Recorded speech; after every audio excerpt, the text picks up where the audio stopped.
Okay, continuing with Kant's Critique of Practical Reason.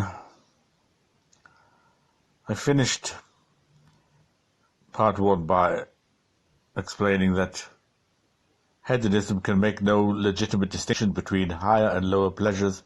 Only if reason is able to determine the will can there be a higher faculty of desire than base feelings. Likewise, no objective universal basis for an ethic of happiness, for happiness is simply the general name for satisfaction of desire. Consequently, maxims, which are subjective personal principles of man's commonplace activity, can claim the ethical status of law, not according to their content, which is always empirically gained, but only according to their form. Every maxim can be tested for such universality of form, inquiring whether this maxim, if made a universal law, would negate itself. For example, all men seeking only their own happiness would soon render happiness impossible. Thus the goal of individual happiness is judged to be lacking the universality required of a moral law. Now, since it is only the form of the maxim which makes objective claim upon the will must be seen as independent of the natural law of cause and effect. That is, we have here a case in which the will operates in isolation from the phenomenal realm. The act is rooted totally in reason itself. This is the heart of Kant's ethic. Freedom and unconditional practical law imply each other. Since freedom cannot be known through the theoretical function of reason, its objective reality is discovered by experiencing the moral law as duty, as a rational necessity. This means that the pure practical laws are discovered in the same manner as the pure theoretical laws, by observing what reason directs in indifference to empirical conditions. Without the moral law, Kant insists, man would never know himself to be free. Thou ought implies thou canst. For Kant, the fundamental law of the pure practical reason is this: so act that the maxim of your will could always hold at the same time as a principle establishing universal law. Such rational control of the will is objective, for the legislation is made in indifference to any contingencies. Yet a distinction must be drawn between a pure will and a holy will, although the moral law is a universal law for all beings with reason and will. Because the free man has wants and sensuous motives, he is capable of maxims which conflict with the moral law. Thus, this law comes to man as a categorical imperative. It is categorical because it is unconditional. It is an imperative because it is experienced as a duty, as an inner compulsion provided by reason. Holiness is above a duty, but in this life it remains the ideal to be striven for, but never reached. Each maxim must strive for unending progress towards this ideal. It is such progress that deserves the name virtue. Kant's formulation of the moral law is, in effect, a philosophical statement of the Golden Rule. As Kant says, the moral law of universality alone, without the need of any external incentive, arises as duty to extend the maxim of self-love also to the happiness of others. Or put on a common sense level, Kant's moral formula is rooted in the integrity required by reason. It is self-evident that reason, to be rational, must operate in complete self-consistency, since the rational is the universal. Reason qua reason must consent to will only that which can consistently be willed universally. For Kant, the demand of duty is unmistakable and can without difficulty be perceived by the simplest person. Where the difficulty arises is in following the imperative. Kant's estimate of man is such that he goes so far as to maintain that the good act is done only when duty and inclination are in conflict. What he really means here is that aversion is a sign that the individual has gone beyond self-interest to real duty. It is necessary to insist, Kant maintains, that satisfaction follows but does not precede awareness of the moral law. There is certainly a moral feeling that should be cultivated, but duty cannot be derived from it. Kant's rejection of all ethical theory, but his own formal principle, provides a helpful summary of alternative ethical systems. I don't know if that was a Freudian slip or not. Anyway, he sees six types, ethical systems that is. Of the subjective type there are two kinds, external and internal. In the former, men like Montaigne root ethics in education, while others such as Bernard Mandeville see its basis in a civil constitution.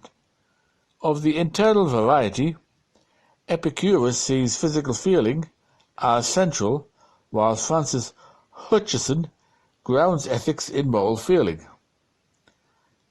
There are likewise internal and external types within the objective ethical systems.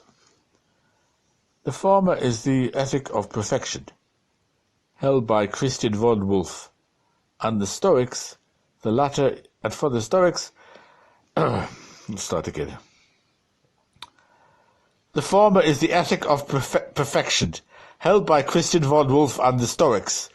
The latter is the will of God, ethic of theological morality. The subjective group Kant quickly discards as empirically based, thus by definition failing to meet the requirements of universal morality. Also, the objective types, though rational, depend on the content, which within the confines of Kant's first critique can be gained by empirical means only, and consequently these too must be disqualified as being neither universal nor necessary. Man's capacity for obeying the moral law is in independence of empirical conditions, establishes for Kant the objective fact of man's free, supersensible, noumenal nature.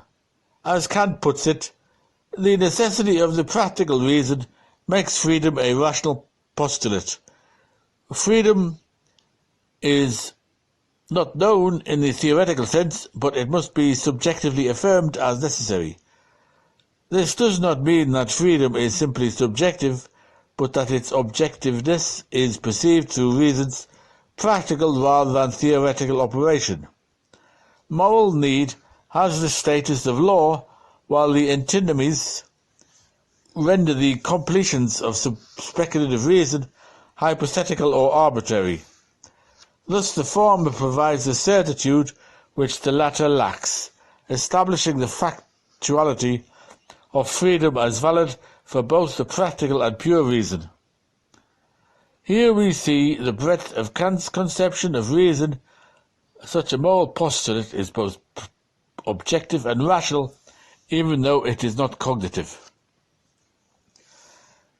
Since it is Kant's concern to show that it is reason, speculative reason itself, which is practical, the postulates of reason in its practical function become objective for reason as such.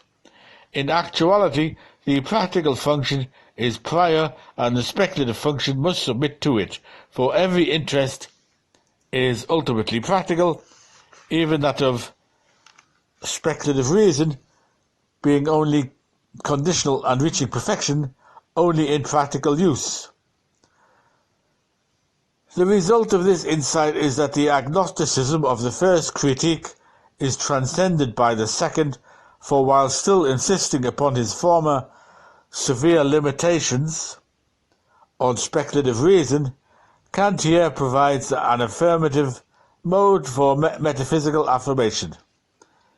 This is most apparent in the two additional moral postulates that Kant draws from the postulate regarding freedom. What is required by the moral law is complete fitness of intentions, which would be holiness. But since this is impossible for finite man, the practical reason requires that one affirm an endless progress in which such fitness can be completed. And since such progress requires the immortality of the soul, this affirmation becomes an objective postulate of the practical reason. Such a proposition is not demonstrable, but is an inseparable corollary of an a priori unconditionally valid practical law. Thus, the second antinomy of speculative reason is practically resolved. Likewise, a third postulate is involved. The postulate of immortality can be made only in the supposition of a cause adequate to produce such an effect. Thus, one must affirm as an objective postulate the existence of God, an affirmation sharing the same necessary status as the other two moral postulates. A further basis for this postulate rests in the fact that although finite existence supports no necessary connection between morality and proportionate happiness, such a connection is morally necessary. The affirmation of such postulates Kant calls the activity of pure rational faith, for although they are objective, necessary freedom, the soul and God are not known as they are in themselves. This, he affirms, is in truth with the essence of the Christian principle of morality. It is from morality that religion springs, for religion is nothing more than the recognition of all duties as divine commands. Since morality has to do with the moral law, with the form of an action, it follows that no thing is good or evil. Such designations properly apply only to an acting will. Good and evil are defined only after and by means of the moral law. To reverse this procedure is to develop an empirical, subjective ethic. It is the practical judgment which determines the applicability of a universal maxim to a concrete act. To make an application such as this is very difficult, for it is here that the laws of freedom, the noumenal realm, are applied to the laws of nature, the phenomenal realm. Such a meeting is possible because the moral law is purely formal in relation to natural law.